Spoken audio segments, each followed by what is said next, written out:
Si nos escuchasteis en el último programa, sabréis que estuvimos hablando con Aiden sobre su trayectoria personal y de cómo en su trayectoria personal en las no monogamias interfirió también su autodescubrimiento y en él el descubrirse neurodivergente.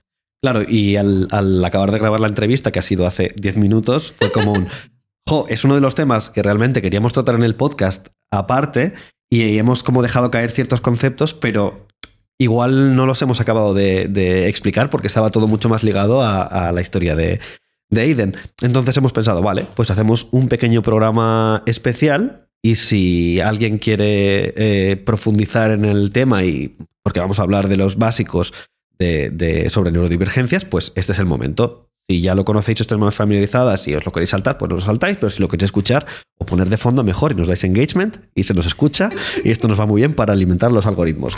Entonces, de hecho, ponedlo en bucle varias veces. Bueno, ya está. Y si es un código mejor, por favor, gracias. que me pierdo, pero la cosa es eso, que es algo que realmente queríamos poder hablar y hoy era como la oportunidad de hacerlo.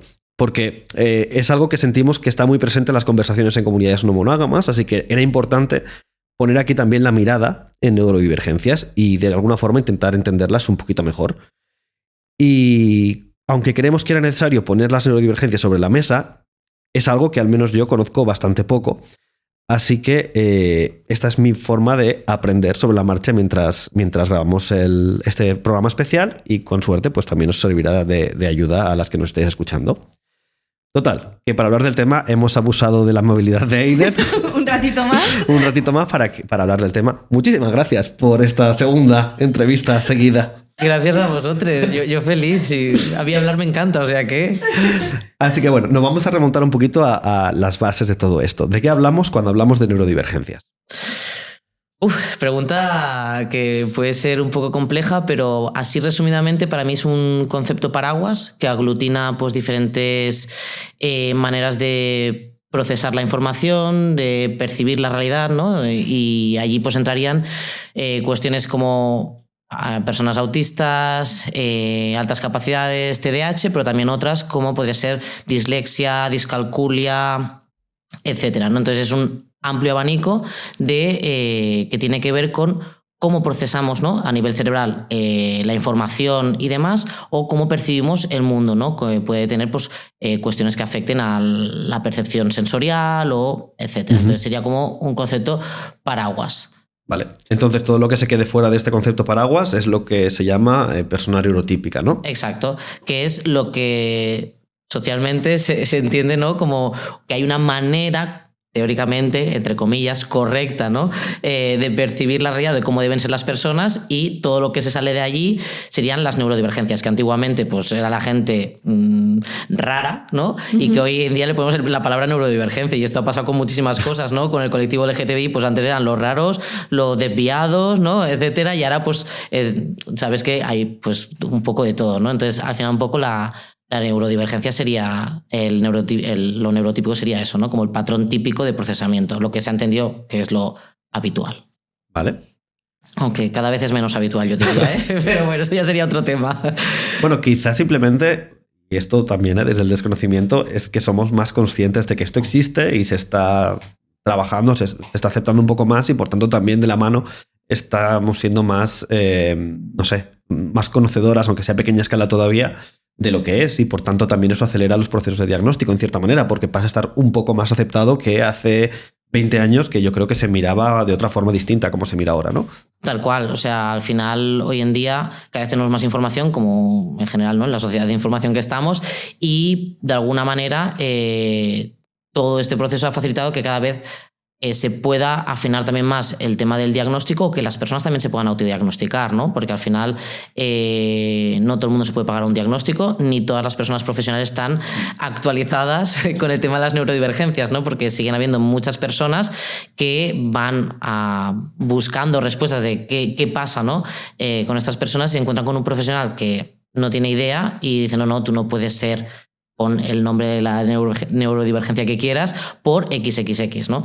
Y al final es como, claro, toda esta información nos está ayudando también a muchas personas que interiormente decían, ostras, hay algo que yo percibo, que proceso diferente, que percibo el mundo diferente, que que me siento diferente al resto, que ayuda, ¿no?, a que también se vayan actualizando las cosas y vayan pudiendo de alguna manera afinar para tener respuestas, porque al final el diagnóstico, desde mi punto de vista, tiene que ser una cosa que te ayude a tener respuestas y a entenderte mejor para poder estar mejor, ¿no? Porque cuando eres una persona neurodivergente y notas que percibes el mundo diferente y que eso tiene también unas repercusiones a la hora de procesar la información, como por ejemplo a nivel sensorial, de que te molestan los ruidos, de que te sobrecargan las luces, etcétera, de alguna manera luego eso tiene repercusiones en tu día, de que a lo mejor no tienes energías para hacer cosas rutinarias, o para lo que la mayoría de personas puede ser una cosa rutinaria, para ti supone un esfuerzo, ¿no?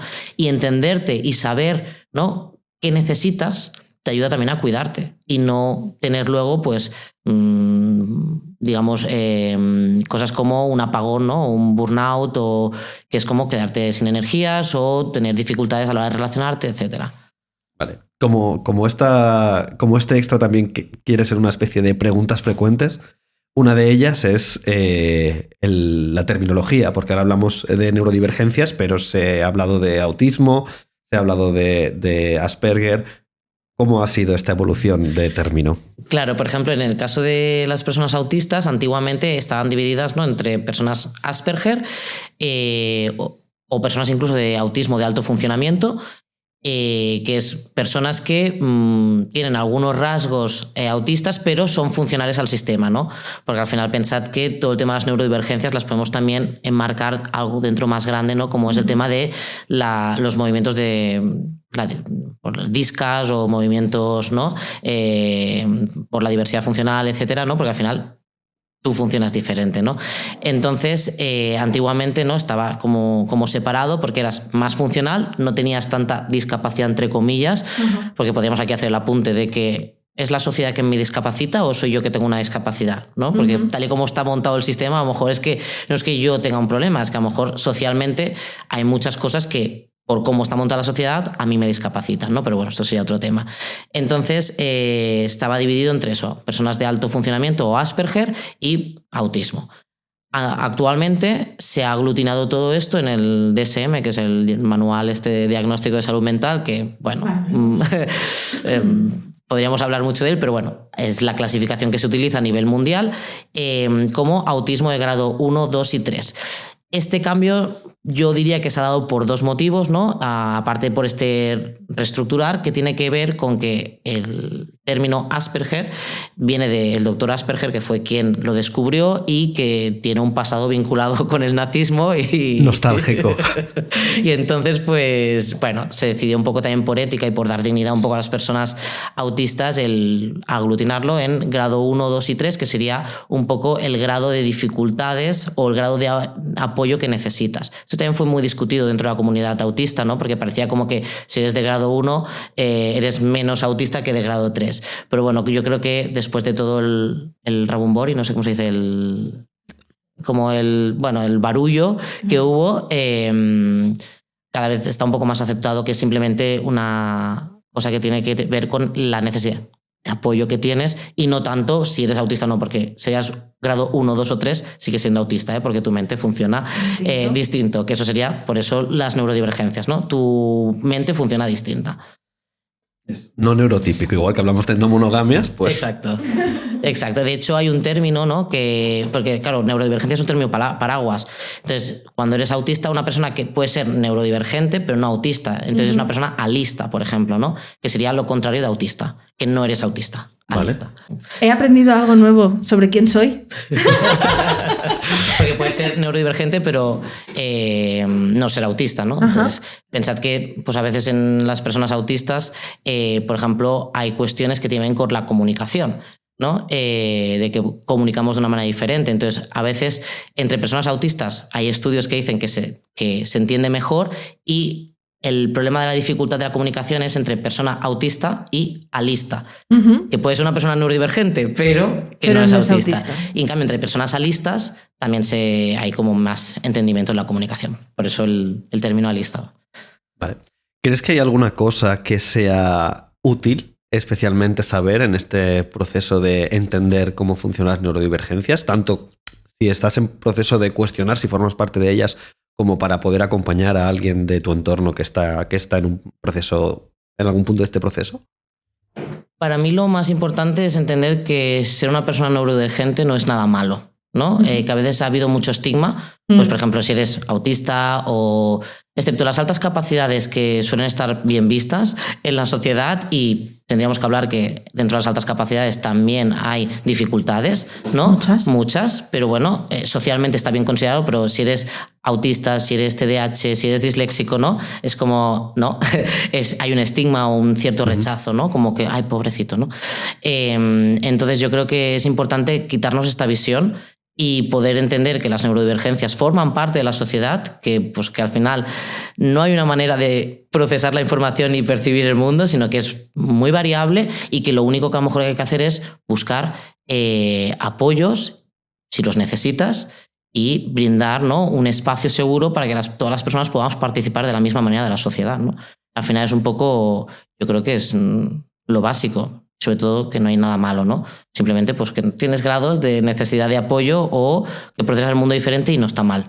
De hecho, muchas personas conocidas, ¿no?, en el mundo pues, que han conseguido grandes logros o que tienen una carrera profesional, pues muchas veces pertenecen a las neurodivergencias, ¿no? Porque ese punto de percibir el mundo diferente te ayuda a, pues, o buscar estrategias que te hacen destacar en algunos aspectos, o sí, las neurodivergencias en algunos casos tienen retos sociales, pero en otros también tienen virtudes, ¿no?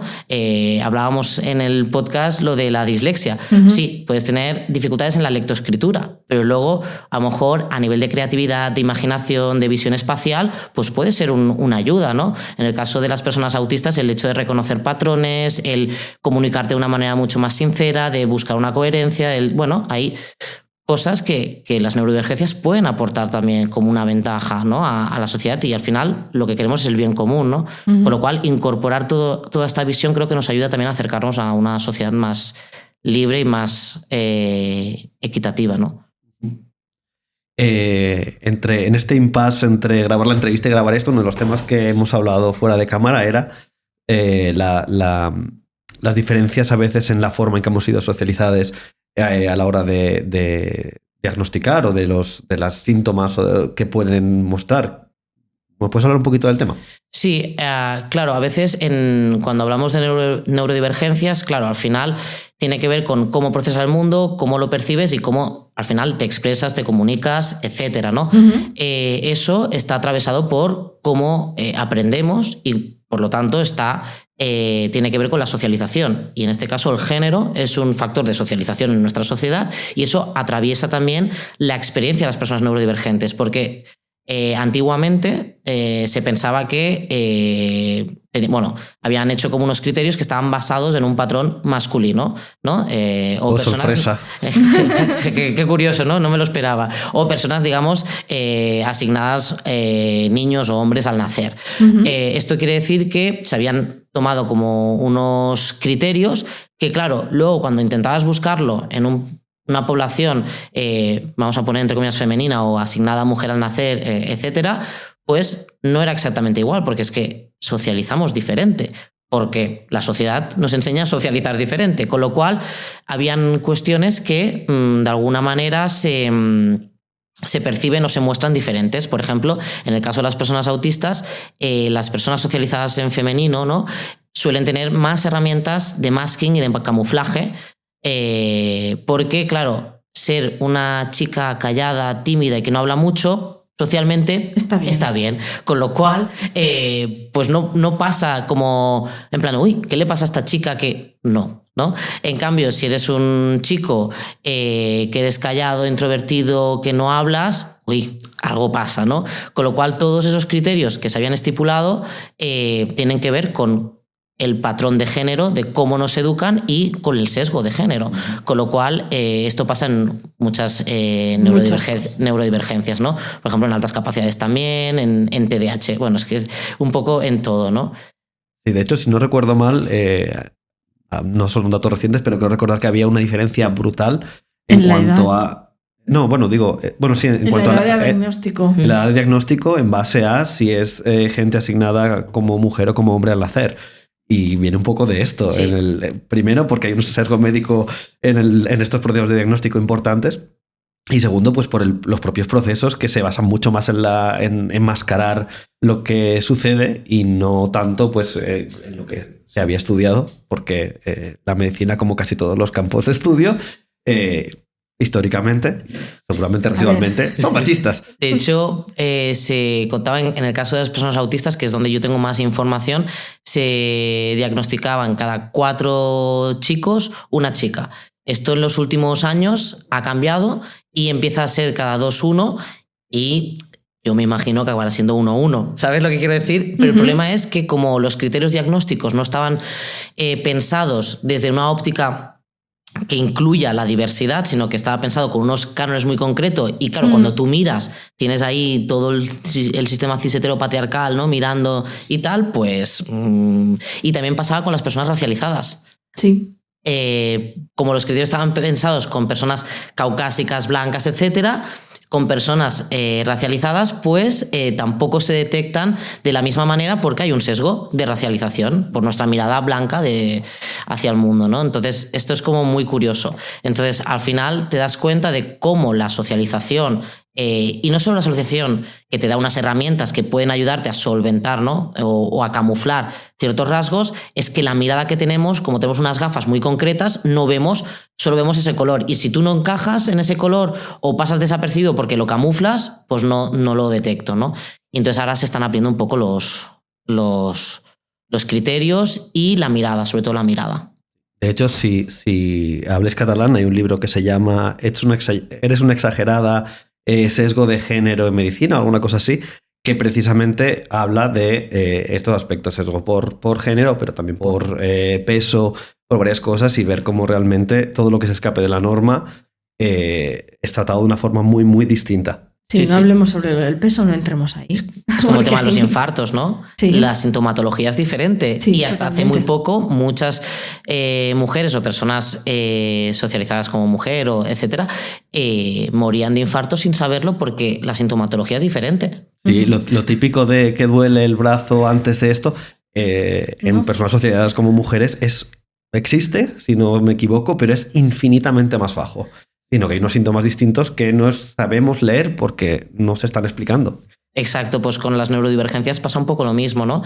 Hay rasgos que pueden ser distintos ya bien porque nos han educado diferente, porque la mirada que tenemos solo ve o contempla una manera, con lo cual pues hay mucho sesgo y de hecho comienza a haber mucho diagnóstico en el caso de las personas autistas de mujeres adultas o personas, ¿no? que han sido asignadas mujeres al nacer en la edad adulta, porque de peques pasábamos desapercibidas, porque como teníamos herramientas, estrategias o los rasgos leídos en femenino no suponían, ¿no? un problema, entre comillas, pues ahora estamos con las personas adultas que son diagnosticadas mucho más tarde, ¿no? Por eso.